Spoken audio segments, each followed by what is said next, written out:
Serious, former convicts of Reddit, what did happen to pedophiles in prison? I was just in a high-security felony wing of jail waiting for extradition to another state, not in prison at the time. Well, the few that came in were told to go to SEG or get their fucking heads busted every day till they did. The one dude came in and refused to leave, was yelled at, spit on, and threatened until everyone had enough. 3 dudes ran up in his cell and threw him the most vicious beating you can imagine. I remember him crawling out of his cell and the dude pulling him back in for more. I could hear the bones breaking from 20 feet away. He died on the way to the hospital. All the guys that took part were there on murder beefs anyway, so the extra 5 years they got was worth it to them. This was an extreme case as the jail was overpopulated and they tried to sneak the chamos in Gen Pop because SEG was full. Everywhere else I was incarcerated they keep the touchers far away from us. I was in HDSP for some time due to a drug crime. I ran with the Pesa car, Hispanic non-gang related, cartel members okay. Upon entering while in the fish tank 30 days in your cell with a cellie, you see a caseworker who asks you if you want to hit GP, general population, or protective custody. Here you can choose, if you're stupid, molested a child, and select GP the moment your stay in the fish tank is over, you are moved to the level 3 yard. Once in level 3 your cellie will ask you your PSI, pre-sentence investigation report. This will have your crime and if you talk to the cop sect. This paperwork will be handed over to the key holder, the leader of the car. If you're clean, no issue. If your paperwork is dirty for molesting a child etc., they will tell you it's okay, we all make mistakes sect. In the background we are planning to take you out. For us it was either pay the Southsiders to clean our mess or we can keep it within the Pesa car. HDSP is in the desert and the yard is covered in rocks. We would wait until chow time.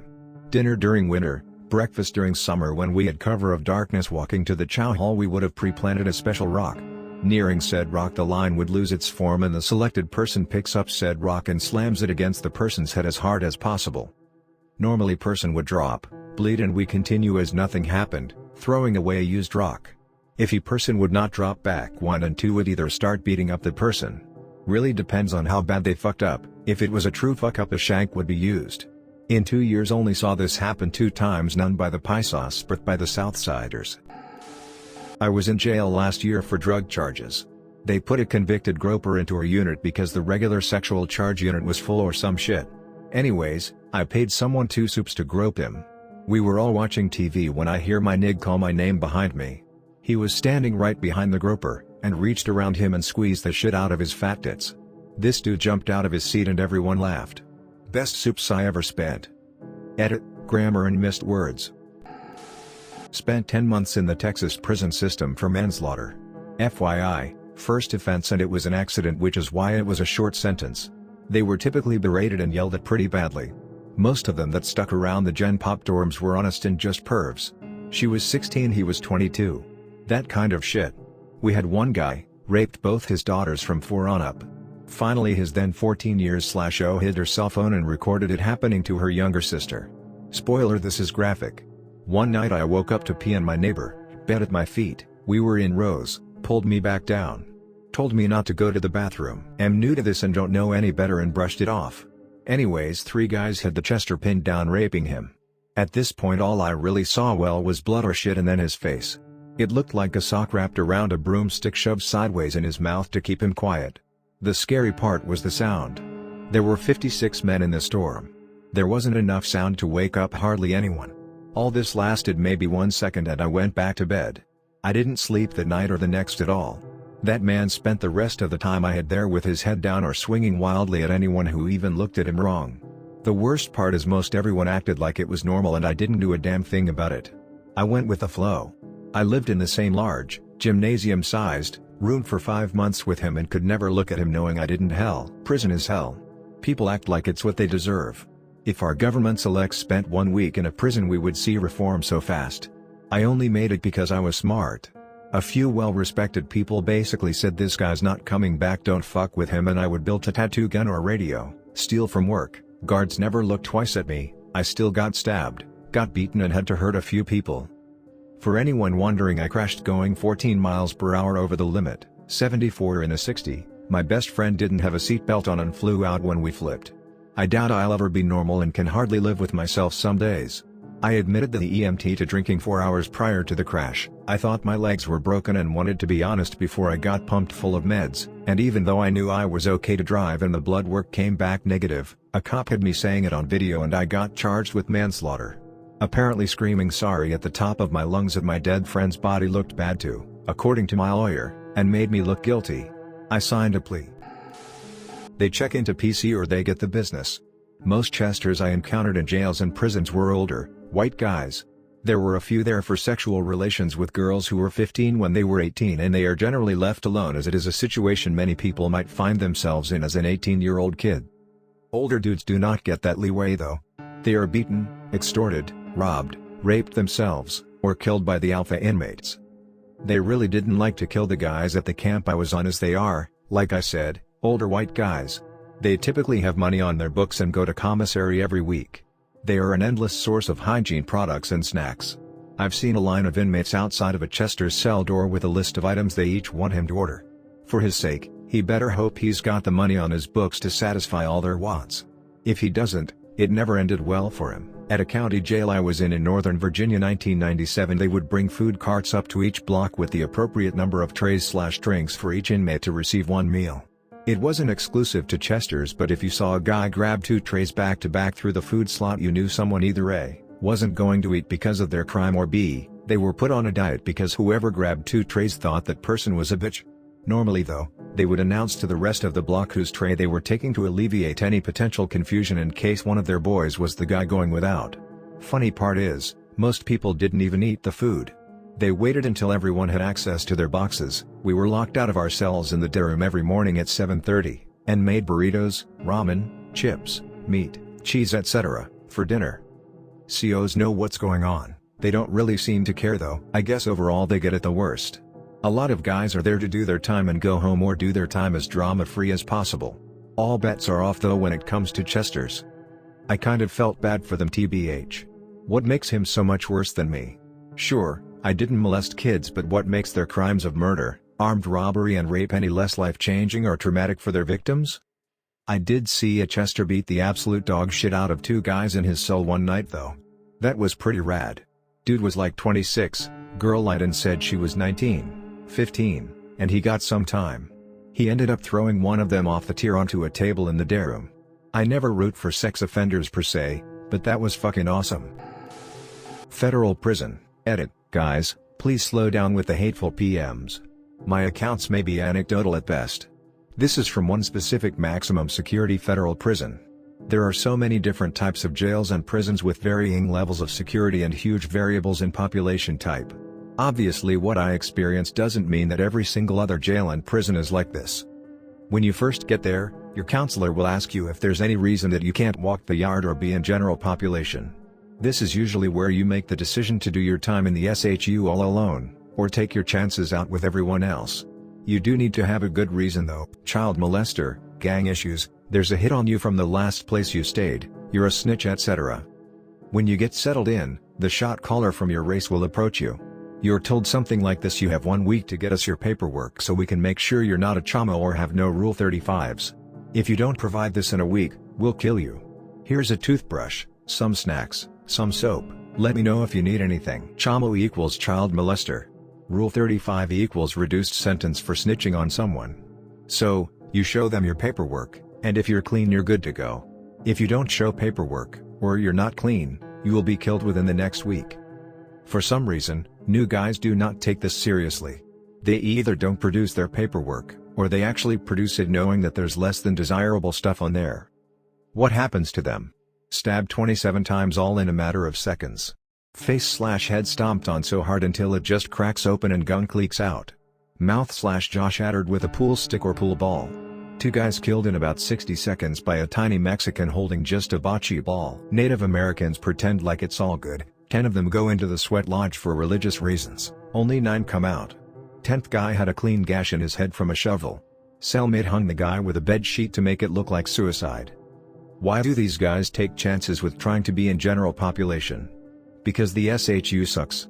You're by yourself, no TV, 3 showers a week, no access to things like the prison barber, limited access to phones, video visitations, constant video monitoring to prevent suicide, And every 18 months they ship you to a new prison.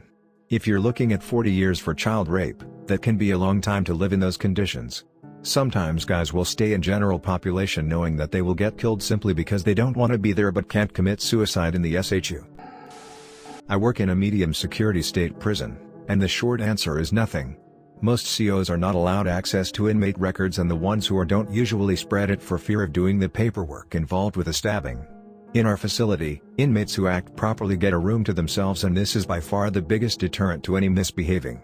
Also, the saying here is in prison you can be whoever you want. Many openly lie for fear of retaliation. In the rare case where the info gets out, they will be shunned by groups they don't really affiliate with anyhow. They most often find a level of acceptance with the many religious groups inside. Also in my facility, rape is almost unheard of. The sex there is almost entirely consensual, to the point of evenly distributing the punks amongst the blocks. I was a holdover once and was only locked up for 25 out the 30 days I was given. Since I was in threat, I was moved after the first day to a more suitable pod. I remember they didn't let them watch TV or join any activity. Added the majority of inmates in the pod I was in had served most of their time and were getting out soon or being transferred back to Canada. Or Native American guys that got locked up on the reservation. Late to the party, but I can shed some, honest, light on this. 2 things to explain what happens. Generally they are kept out of Gen Pop if at all possible. They are usually put in a seg unit with other sex offenders or a minimum security area. We are generally under very strict orders not to reveal what a person is convicted of, especially if it is a sex-related crime. I'm not saying some COs don't let it slip, but it's rare. If an offender wants to tell the other inmates, that is their choice, but sex offenders generally keep their crimes to themselves. It is in fact a HIPAA violation to discuss the crimes of inmates with anyone other than law enforcement personnel or court personnel, and you can be brought up on charges for it and be terminated, sued, or wind up serving time yourself. A side note, as a CO, if there is an inmate confrontation or a beatdown, any kind of violence, it creates a lot of extra work for us. Paperwork, lockdowns, interviews, etc. We are overworked enough, 12-hour shifts 4 to 6 days in a row, and don't tend to cause conflicts that would force us to work even more. I did 6 months in CFCF, didn't even make it to Gen Pop before 2 big-ass motherfuckers from the same street found out that some Asian dude was in for touching his niece. This guy, my god, they approached him at lunch and snatched away his tray first. The bigger of the 2 slapped him so fucking hard it almost hurt me while screaming, "So you like to hurt little girls?" Followed up by the man who took the tray hitting this little Asian guy with a straight-up sucker punch that laid him out flat. After that, I'm pretty sure every inmate on C blocks stomped his head. COs had pepper spray flying everywhere, and when all was said and done, the pedo was taken to the hospital and the rest of us didn't get dinner because we were locked down for 24 hours. That was only quarantine. The whole thing could have been avoided if there wasn't a giant whiteboard with everyone's name, inmate number, and charges written all over it. I was locked up for a month in Cook County Jail. As soon as we hit the bullpens, people were already talking about who is a child molester. When going to court, the officer would call us up for our date. I looked on the officer's desk and he had spread out all of our court cards. I looked at one guy's and he was in for protective custody. I knew it would not end well for him. Come to find out, the guy's brother was killed in front of him and he had a warrant, but someone along the process decided to put him PC with the other inmates. I've been in a few times and it's never good. I've seen guys beat damn near to death, choke out the shampoo bottles, shove in their asses. I have seen them kept on the block for days to be starved and extorted, and I also work in the kitchen where when the tray is for PC protective custody, we're made we and guards spit on them, threw the shit on the floor, pretty much anything you can imagine. A few places weren't as harsh because it was short-timers who weren't gonna risk too much, but the higher the security the worse they get it, but nowadays they pretty much get their own prisons so they aren't assaulted and killed. 99.99% of the time? Nothing. Nothing at all. Most of the replies in this thread are bullshit. First of all, your question specifically refers to prison, not jail, which a lot of people are relating experiences from. The terms may seem interchangeable, but the difference is huge. You go to jail if you are sentenced to from 1 to 365 days of incarceration or are awaiting trial and unable to make bail. Jails are relatively small, often attached to the county courthouse and located in your hometown. In jail, you don't have a chance to interact with sex offenders. They wear different color jumpsuits, red versus the standard green in my state, and are housed in a completely separate floor/unit. The only chance you have to interact with them is in court. To cut down on time, Court chains are thrown together with everyone awaiting arraignment or sentencing handcuffed together sitting in the jury box awaiting their turn.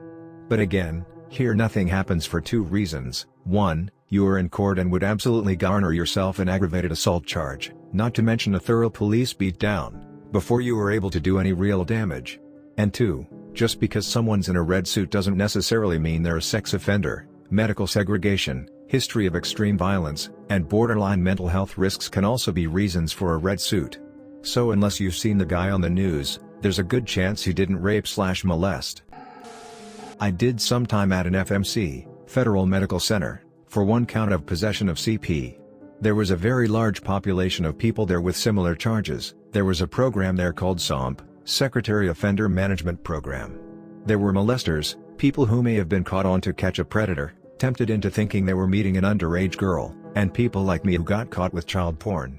As it was a federal medical center, we also had aging mafioso, drug dealers on dialysis, etc. The mix was about 50-50 as much as I could tell. I did about 12 months there, very light compared to the vast majority of people. It was a mix of low and medium security. Anyhow, it was very easy. None ever bothered anyone else other than some harassment. I saw one fight in 12 months, and that was about a chair, not related to offenses. In fact, it was like summer camp, softball, flag football, bocce, etc. Oh, when I left there, I was deported and spent time, 6 weeks, in a wing of county jail. I told them I was there for fraud and it was fine. I was in a federal detention center, FDC, for about a year, due to a minor related sex offense, so yes, I'm a chamo. The makeup of FDCs is somewhat unique. They're only for short-term, under 2-year, stays. Additionally, the whole place is broken up into tiny, 60 to 120 person, units. Unlike at a regular prison, you don't get to leave your unit except for work, school, law library or religious service. I guess this makes the power of the prison gangs much smaller. I promptly lost my paperwork immediately upon entering and made up some stuff about credit card fraud. No one ever demanded my papers. A couple of people asked and were okay when I said I'd lost it. There was this old man in for kiddie porn and no one really bothered him, but it was social suicide to be seen with him. There was a second guy in my unit who was in for kiddie porn that also managed to dupe everyone about what he was in for. In contrast to the old man, there was a younger guy who came to our unit. People found out it was a so kind of offense, and heaps the same day. Okay, what about dudes busted for kiddie porn? About 2.5 years ago, we had a SWAT raid on our house. My roommate, who I thought was an awesome stand-up guy, pillar of the community type that I trusted and considered a good friend, turned out to be a part of a major ring of child porn across the state. He wasn't making it, just trading it. Ended up getting charged with 5 counts of unlawful possession of materials depicting sexual performance by a child. Young, too, as one of the SWAT cops told us after they hauled him off. This ain't I swear officer, I thought she was legal shit. The majority of it was under 10, some as young as 2 to 3. Sadly, because he wasn't the kingpin of this ring, because he never made it or sold it, and we're pretty sure he rolled over on someone/gave up names, they only gave him 2 years in prison. So how would someone like him get treated in prison? Just spent a year in TDCJ, Texas, prison system. Most chamos, child molesters, had it easier than others as the state protects those pieces of shit from other inmates. My first cellmate for my first 31 days was a 50-year-old man doing 40 years for raping a 4-year-old girl. Nobody knew his case until about 3 days before I caught chained to another unit. As soon as I found out, I went through his shit, found a few weapons under his mat, sock full of dominoes and a razor handle with blade tied with string. He was one of the only inmates I saw the guards allow to leave the dorm when he wanted because he would tell them he didn't feel safe. It took everything in me not to kick his teeth in the night I left that piece of shit unit. From my experience, they have it easy in prison. If you're caught assaulting a chamo for his crime, they basically charge you with a free world case of retaliation. Other than that, most chamos are housed together for protection. Other than that, I never ran across any at other units in the year I spent. Most are forced into seg or protective custody before anything can happen.